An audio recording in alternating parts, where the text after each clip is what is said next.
Berselawat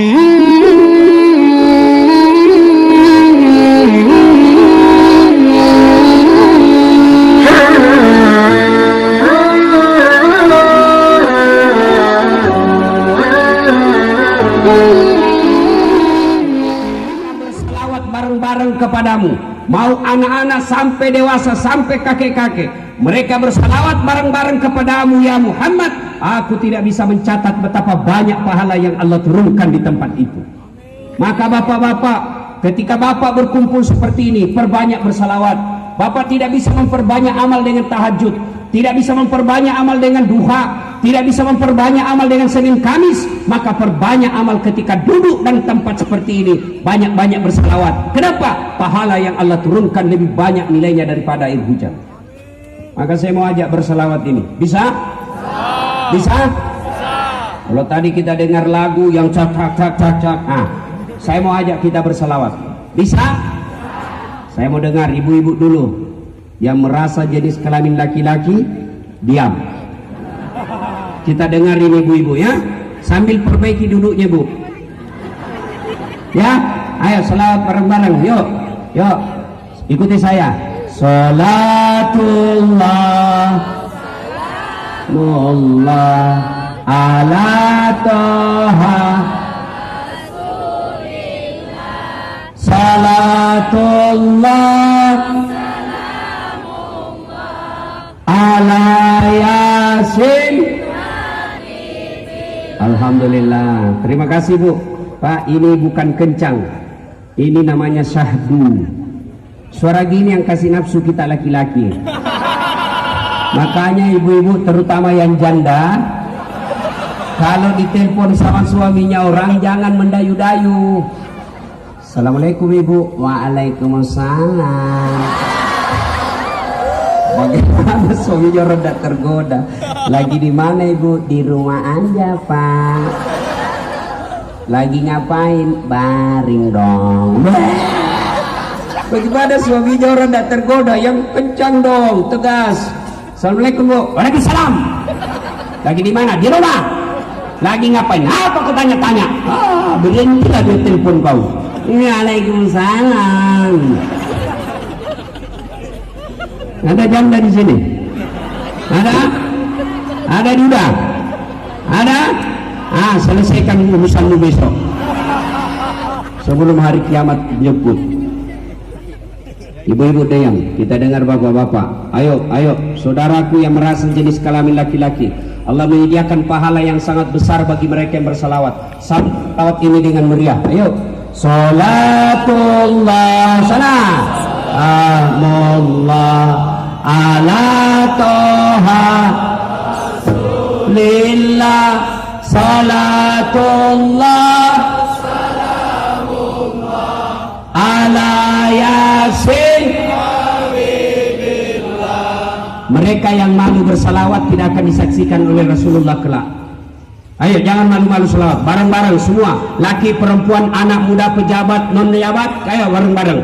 Yuk. Salatullah Salamullah ala toha Rasulillah. Salatullah Salamullah ala Yasin. Alhamdulillah. Terima kasih Bapak Ibu saudara-saudara sekalian, teristimewa para pejabat yang hadir di tempat ini, Bapak Kapolres, Bapak Dandim, Bapak Kajati, Wakil Bupati, dan terkhusus yang mengundang saya Wali Kota Berenun, Bapak Haji Jamal. Ini wali kota yang tidak ada tanda bintangnya. Tapi semoga Bapak dicintai oleh Allah dan Rasulnya, karena selalu berusaha mendatangkan dakwah-dakwah di tempat ini. Saya pikir Bapak ini calon bupati, ternyata bukan. Nah baiklah ya. Karena sekarang susah mencari orang ikhlas. Susah mencari orang ikhlas sekarang. Biasa kalau banyak yang suka bantu-bantu masyarakat, orang ujung-ujungnya oh caleg atau calon bupati. Ternyata Bapak bukannya, enggak tahulah besok-besok ya. Senin 12 Rabiul Awal tahun gajah. Saya ulang, Senin 12 Rabiul Awal tahun gajah Rasulullah lahir. Kemudian sama hari Senin, sama tanggalnya 12, sama bulannya Rabiul Awal tahun ke-11 Hijriah. Allah di aras panggil malaikat Jibril. Jibril, kau kesini dulu Jibril. Kau turun ke bumi, panggil 3 malaikat, Israil, Israfil, Mikail. Turun kau, jemput kekasihku Muhammad, cabut nyawanya dengan catatan tanya dulu. Masya Allah. Turun malaikat Jibril bersama 3 malaikat, Israil, Mikail, Israfil. Di langit ke-7 masih berempat, langit ke-6 masih berempat, sampai langit kedua masih berempat. Di langit pertama malaikat Jibril berkata, malaikat pencabut nyawa, saya kan tidak bertugas, saya ini khusus membawa wahyu, saya tidak bertugas malam ini, kau aja yang turun. Kenapa? Sudahlah, kau aja yang kerja, saya tidak bekerja malam hari ini. Kata malaikat pencabut nyawa, tapi kan kau yang selama ini ketemu. Kau, saya tunggu aja kau di sini, kau turunlah. Turun 3 malaikat, Israil, Israfil,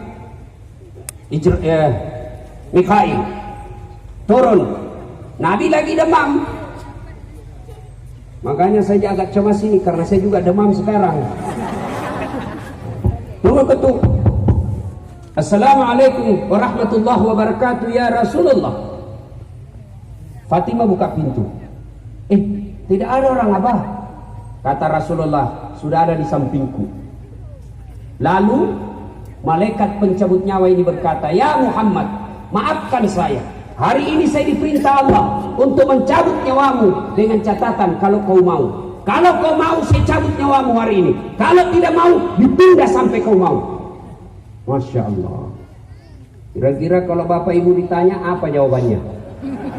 Nah, kalau saya dasar, kau demam hari ini. Saya diperintah Allah cabut nyawamu hari ini. Menurutmu bagaimana? Tunggu dulu, belum sempat 2-3 istri.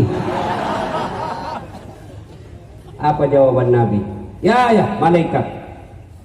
Nabi-nabi seniorku setelah melaksanakan tugas, mereka menghadap kepada Allah. Hari ini pun saya sedia. Silahkan laksanakan tugasmu. Tapi ada yang aneh ini. Apa? Mana malaikat Jibril? Kok tidak ada malaikat Jibril? Malaikat pencabut nyawa Jibril menunggu di langit pertama. Kata Nabi, tolong kau panggil dulu.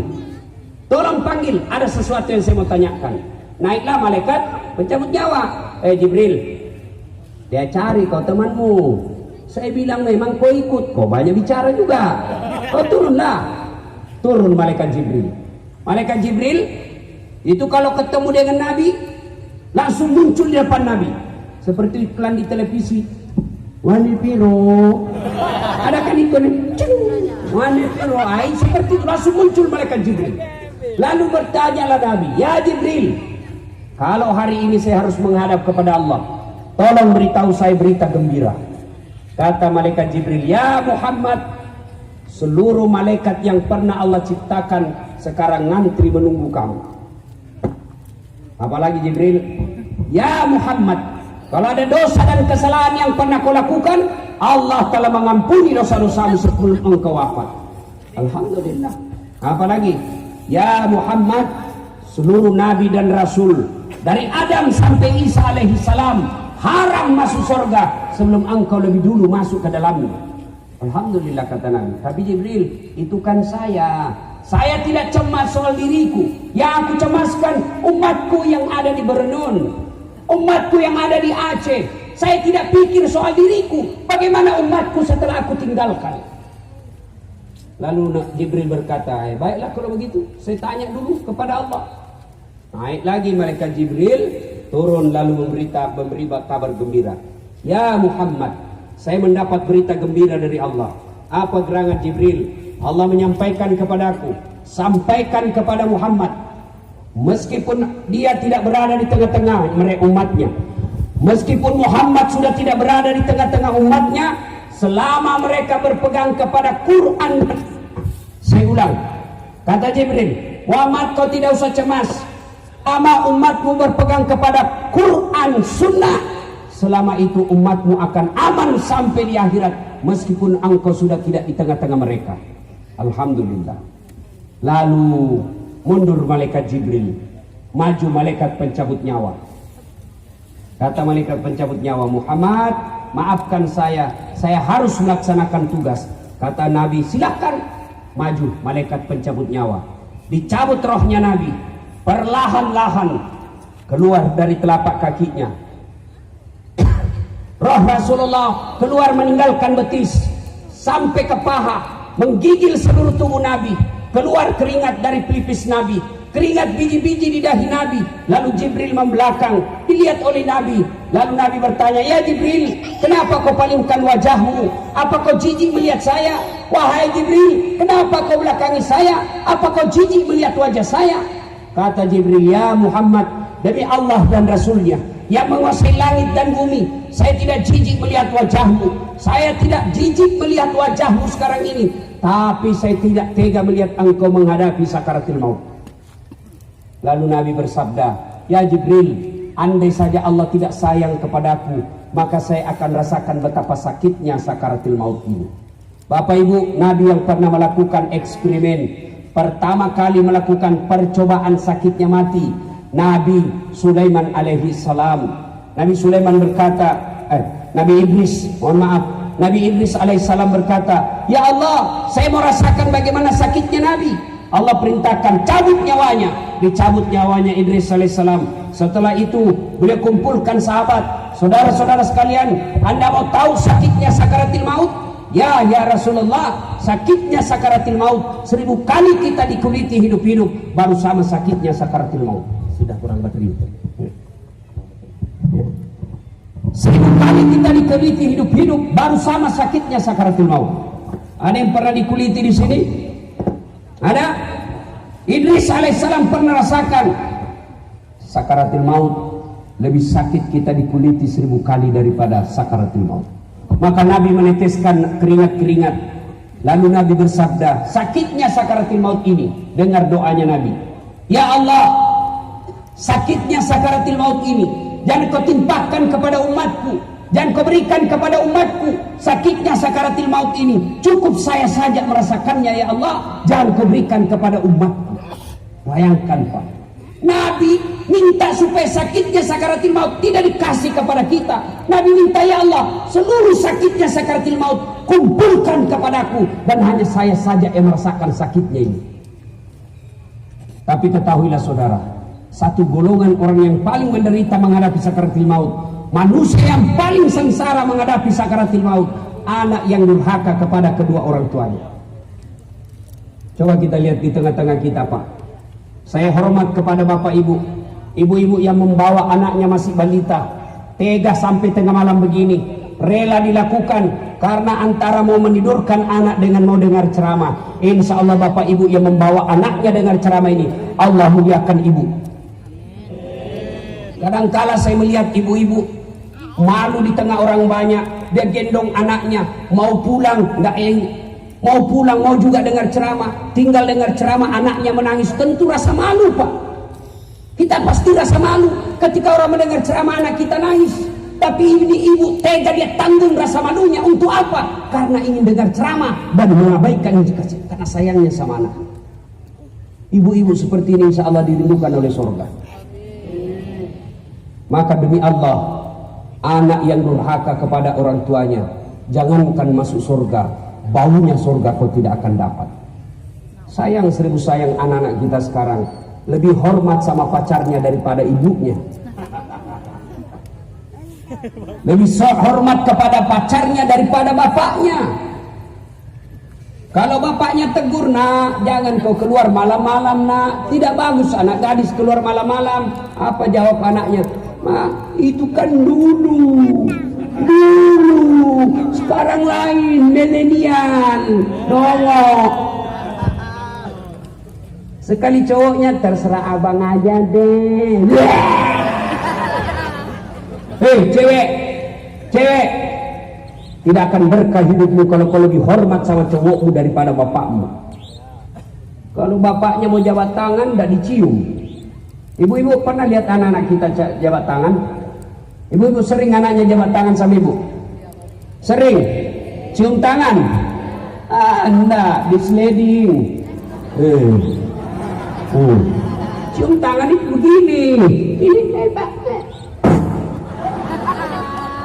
Sekali tangan cowoknya, nenek.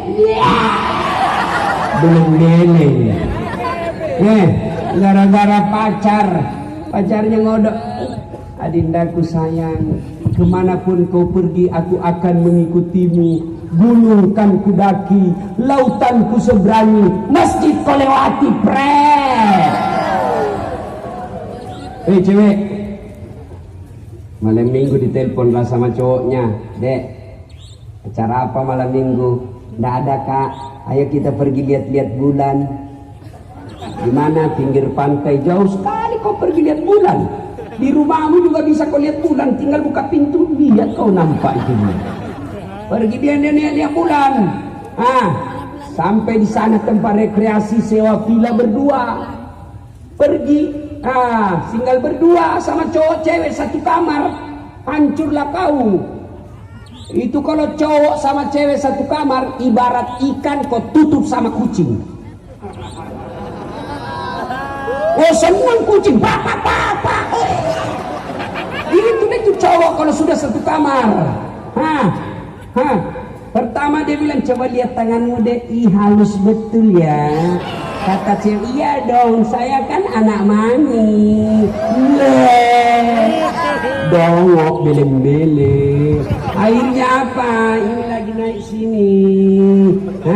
Jemari tejo mulai piknik dari wajah sampai lutut surti. Akhirnya apa? Pergi lihat-lihat bulan, pulang tidak datang bulan. Makanya ini model-model anak kurang ajar sekarang. Demi Allah, ya, demi Allah, biar kalian rajin puasa, cerdas, IP-mu 3,5, kamu ranking di sekolahmu, juara umum kau di kampus, tapi durhaka kepada orang tuamu, demi Allah, baunya surga kau tidak akan dapat. Mas sayang anak-anak muda sekarang, memang saya heran, ya, tidak menghormati orang tua. Lihat anak-anak yang santun sama orang tuanya. Lihat mereka yang sukses dalam usahanya. Lihat mereka yang sukses dalam studinya. Biasanya resepnya satu, memuliakan orang tua. Maka adik-adik, kalian mau sukses, muliakan orang tua. Ini anak-anak sekolah, hormati orang tuamu. Jangan bicara lebih kasar dari orang tuamu. Dipanggil sama bapak kerasnya minta ampun. Anak-anak sekarang ini kalau bapaknya bonceng malu. Coba lihat anak-anak gadis sekarang. Kalau dibonceng itu saya tahu posisinya. Kalau di kota-kota besar itu, kalau dia dibonceng lalu begini, gayanya biasanya tukang gojek yang bonceng.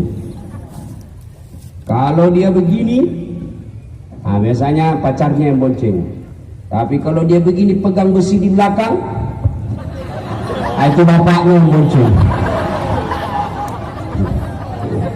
Itu model anak sekolah. Tapi bagaimana model bapak-bapak yang sudah tua? Apakah ada yang durhaka sama orang tuanya? Ini bapak-bapak yang sudah punya istri. Apa ada yang durhaka sama orang tuanya? Banyak. Gimana cara mereka durhaka sama orang tuanya? Mereka lebih takut sama istrinya daripada ibunya. Pernah dengar kisahnya Alqamah? Alqamah rajin sekali beribadah, sahabat Nabi. Ketika sakaratil maut tidak bisa syahadat dengan sempurna. Kenapa? Durhaka sama ibunya karena lebih sayang sama anaknya, sama istrinya daripada ibunya. Lebih takut sama istrinya daripada ibunya. Ada di sini bapak-bapak takut sama istrinya? Ada juga orang Aceh takut sama istrinya? Banyak. Berhenti kau jadi laki-laki. Apa mau takut sama istri?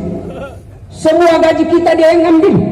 Dari pagi sampai sore kita kerja, dia yang ambil hasilnya. Kita bawa duit waktu pengantin, kita yang bikin rumah, dibelikan mobil, gaji semua diambil, lalu kau takut sama istrimu, wah, berhenti kau jadi laki-laki. Saya serius. Dia ngamuk Ustaz, tidak apa-apa kalau dia ngamuk. Dia pecahkan piring, kalau dia pecahkan piring satu-satu musim kau pecahkan. Dia pecahkan gelas, pecahkan semuanya. Kenapa? Piring, gelas boleh dibeli, harga diri sebagai suami tidak boleh diinjak-injak istri. Takbir. Nah, itulah yang takut sama istrinya. Ayo. Nah, lalu Nabi menjelaskan, ya Allah, sakitnya sakaratul maut ini jangan kau timpahkan kepada umatku, cukup saya saja yang menanggungnya. Lalu sampailah tenggorokan Nabi di kerongkongan. Nabi berwasiat, dengar wasiat Nabi di akhir hidup beliau, perempuan, jaga perempuan kalian. Ini dulu yang pesankan Nabi, jaga perempuan kalian. Alhamdulillah, perempuan-perempuan di tanah Aceh dari dulu menutup auratnya. Waktu itu belum pakai jilbab namanya. Saya nonton filmnya Cut Nyak Din, itu sampai berkali-kali saya nonton. Luar biasa perempuan-perempuan Aceh. Saya berdoa yang ada di tempat ini, mereka juga punya nyali dan nasionalisme seperti layaknya Cut Nyak Din. Wahai perempuan, kalian kata Nabi adalah tiang negara. Hancur wanita, hancur negara. Retak wanita, retak negara. Kokoh wanita, kokoh negara. Maka kalian adalah tiang-tiang negara. Maka tolong pakai jilbab, bukan sekedar tutup aurat.